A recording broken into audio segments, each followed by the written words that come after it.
وايد سلامي أصحابتي halkan igu jirto dhamaantiin adduunka meel kasta kala joogta waan salaamaya dalkii Somaliland mid lagu sii wada noolaan karayo uma eka ifafaalaha cad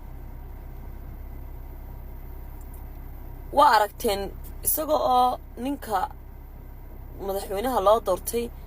aan wali xilkii loo dhaarin ayuu wuxuu dirsaday raggii uu shaqayn jiray kuwa ugu oohinta badnaa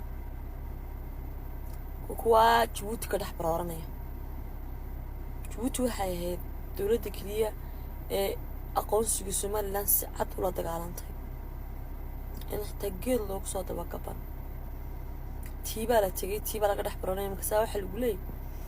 وصبح وحنا isku dagaalnay inuu ridnay waxa weeyaan inuu Soomaaliya nacab yahay kuwinku boodaha noo timaado madaxweyne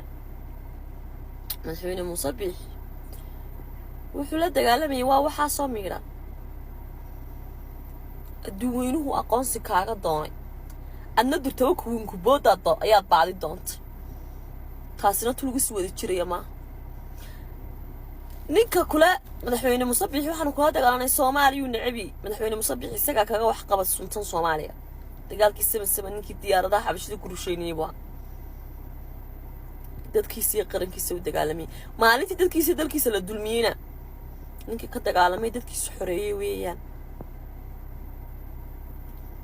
okay waa qodobka koobaad taasi ma aha mid aynu Somaliland wada lahayn ma yahay taas waxa laga dhex sheekayla qodobka labaad baan idin sheegay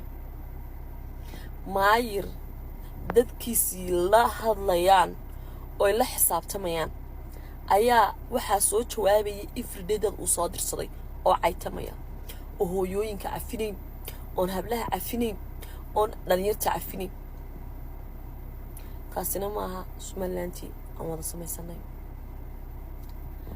waxaad arkaysaa kale idin sheegaya ninka lagu leeyahay qodobka saddexaad ee Somaliland lagu sii wada joogay inuu ekeen in la sii wada joogay waxa weeyaan ninka oo fureen lagu leeyahay anaga horta waxba dhamu yeelin haddaan beel ahaan anaga wax una yeelay male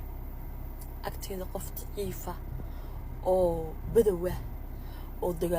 dagaal iyo baqbaab artibaanayo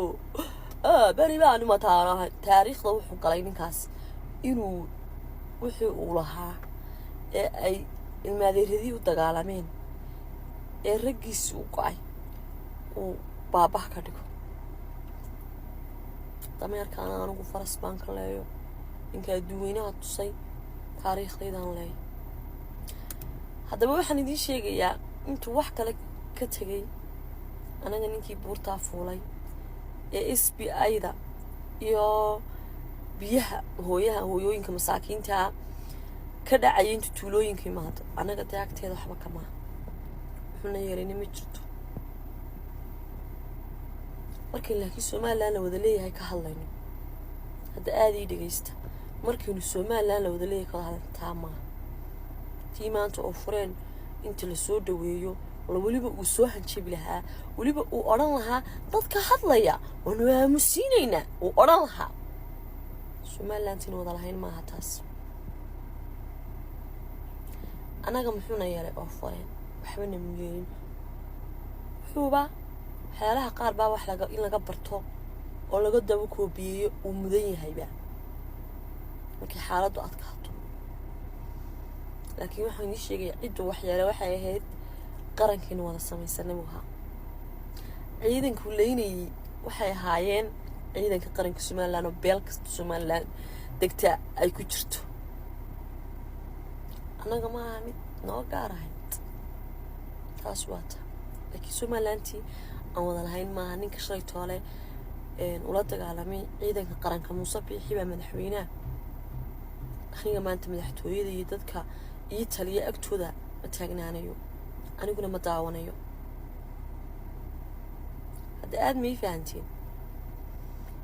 hadaba ummadayda siiba beeshayda waxaan u sheegayaa ummadda Soomaaliya waxaan u sheegayaa intaas oo wax oo Somaliland la wada leeyahay aan ahayn ayaan anagu dhaayaha iyaga durtaba saarnay isagoo musabixiba teginba markuu tagana deegaanadeer waa iska garan kartaan waxaa aanu arkayno unbaa hirgelaya oo beri xilka lagu wareejiyo awoodda qaranka loo dhiibo maanta markuu ofuray soo hanjabayo beri markuu inaadeerkii taliyaha ciidanka Somaliland taliyaha guud ee ciidanka Somaliland uu noqdo هذا حيدنا مراينسا وليبا عبد الرحمن عريهايو عبد الرحمن عرنا وما هاي من بيشي سكادك مصبح وحانين بيشي سكادك وأوديسا أنا لأديك سنكري سيدا وذا وقتين وليس كدول النميدي سومالي لان تطبادي سنة لصواد عفاي كدعاي وكدول دعاي ريارك يقع وآب بيشي وكسوتشي دي مصبح أو هل قف أو أودي موجرين إنو wuxuu rabo samee xataa hal qof oo kelmad uu rabo samee oran karay ma jiro anaguna saaray anaguna nagu jiibsaday culayska Soomaaliland saas ay tahay haddana oo la aflagaadeynay haddaba waxaan idin sheegayaa ma aha nin reerkiisa ka adag reerkiisa isaga ka adag sababta waxa jirtaba sameynayaan wad arkaysaa lama hadli karo rag telegramka yaala rag maxaa taariikh madowle dad wada taariikh madowle dad ka arkaysiin iyadoo wali xilkii lagu wareejin maxaa ku soo sheegay soo wada amba baxay waxa la yiri Soomaaliya nin joogay xitaa waxa la sheegayaa oo warar sir ku haya in sirdoonkii Soomaaliya ka tirsanaa oo beesha garxajisi ay yimaadeen minka Hargeysa hadal iyo dhamaantii beelaha reer Soomaaliland waxaan sheegayaa Somaliland la wada lahaa in wada dhisanaynayna taasi ahayn sidoo kale waxaan sheegayaa beelaha isku dayaya ama reeraha isku dayay inay mooge ama dawladda kale habar awal ka difaacdo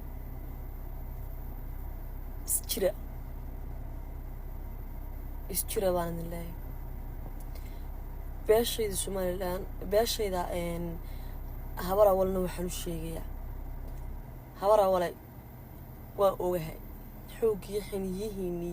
iyo xoolihiini waxa ku dhamaatay sad qaran Soomaaliland la dhado dhis lahaydeen laakiin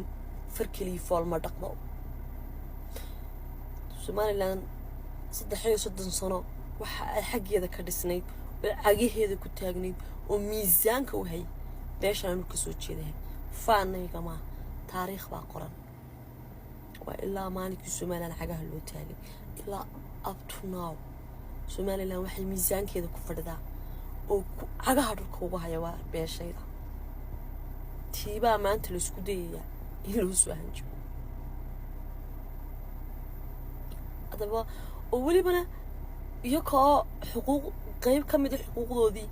ay raadinayaan waliba aflagaadooyin loogu daraya nabar kula qabowaa afka xunimo qabowbo adaba waxaan u sheegayaa beelahayna la midka hadaba sida tusaale ahaan 3 bilood ba Somaliland ugu waaweyn habar jeclo iyo garxajis waxay dhisayeen qabyaalad waxa ay dhisayeen ciidamo beeleed inaguna ciidamo qaran baynu dhisaynay hooyo kasto oo maanta habar awala ama aaba kasto habar awala 3 4 dhalay laba ciidanka qaranka ku jira la soo baxa ciidamada sida qeyrkiin ee aan bahay habar jecel yeeshay ama habar yuunis yeeshay ilaa ka maanta oo fureen madaxtooyada soo galayay maxaa ku soo sheegay habar jecelna waxay leedahay ciidamo beeleed habar awalay inagu qaran maynu dhisaynay ciidamo beeleed baynu u baahanay waxaynu u baahanay inaynu qabyaalad dhisno waxaynu u baahanay inaynu reer dhisno waayo inagu 3 sano waxaynu dhisaynay today waxba kama jiraanba Somaliland wada dhisanay waxba kama jiraan waayo amarku taaglayn baa durtaba la bilaabaya ragii qaranka wax ku sameeyay maxaa ku soo sheegay qaranku dhibanaha ka ahaaba kule waan ku aamusiinaya hadaba waa in ciidamadu ka soo baxan jiida degdeg inamadayda waxaan u sheegay ka soo baxa kaalay deegaamadiina difaacda waan salaamayaa maanta hargab waalan baa